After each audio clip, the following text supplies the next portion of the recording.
The kingdom, which is, as I said, one of the world's largest Bitcoin communities as members per capita, when we started out, we only had two goals, which was to create a coherent community in which everyone could feel welcome and feel like they were treated with respect, and where people wanted to share the knowledge that they had accumulated.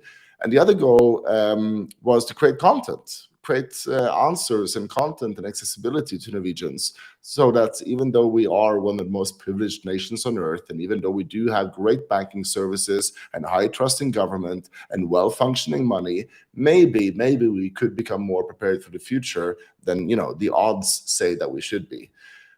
I'm proud to say that we have largely accomplished that. We are now such a big community. There is a lot of coherence. There is a lot of content in Norwegian coming up. And I've been looking forward to the future. What is the next thing that we need to do? And Norway has a lot of unique advantages when it comes to Bitcoin too. And I want to bring that to the world. I want to bring Norway into the world, and I want to bring the world back to Norway, because Norway has so much green, cheap energy for all the mining industry and others that want to come here and take advantage of the entrepreneurial opportunities that are here. We have such high levels of safety. You can really feel like you can run any kind of risky business with high levels of capital without feeling like you're threatened in an unsafe environment or something like that. We have really highly educated population, people who are ready to take part of knowledge industries and knowledge businesses from day one, that don't need a lot of training, a lot of teaching, and they are a resource to be spent for the world. And we have a lot of money. We have a lot of money that can be spent to become a world leader, a beacon to the rest of the world on this.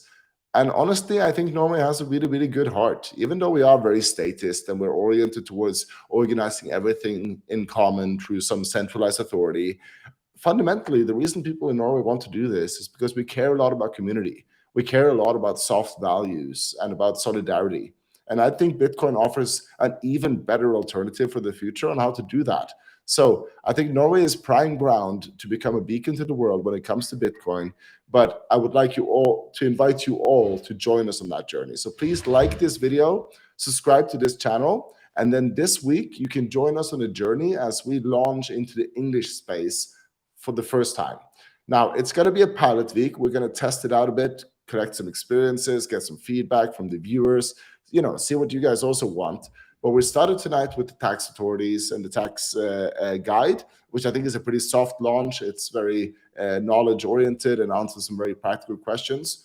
On Wednesday, my regular breakfast show, Crypto for Breakfast, is going to be rebranded Bitcoin for Breakfast. I know, to an English-speaking Bitcoiner, it's going to sound weird that it ever had the word crypto in it, but that's how it was. We're going to finally become Bitcoin for Breakfast, going to go to English. That's going to be a regular breakfast show, just as you remember from your childhood, with some guests, some music, some news, maybe some rants and opinions. And it's going to be extremely subjective, because changing the world is not an objective activity. Yeah? Now, on Friday, I'm going to go live on BTC Sessions. I'm going to be a guest at his channel, which I hope will be a great opportunity to reach a wider international audience and make them aware of what's going on here under the Northern Lights, because it's going to shock the world once we are getting this further. And on Sunday, finally, we're going to cap off this pilot week. We're going to get Knut Svanholm, one of the absolutely most interesting voices in the Bitcoin space, and author of no less than 3 books on Bitcoin by now. His latest book is called Everything Divided by 21 Million.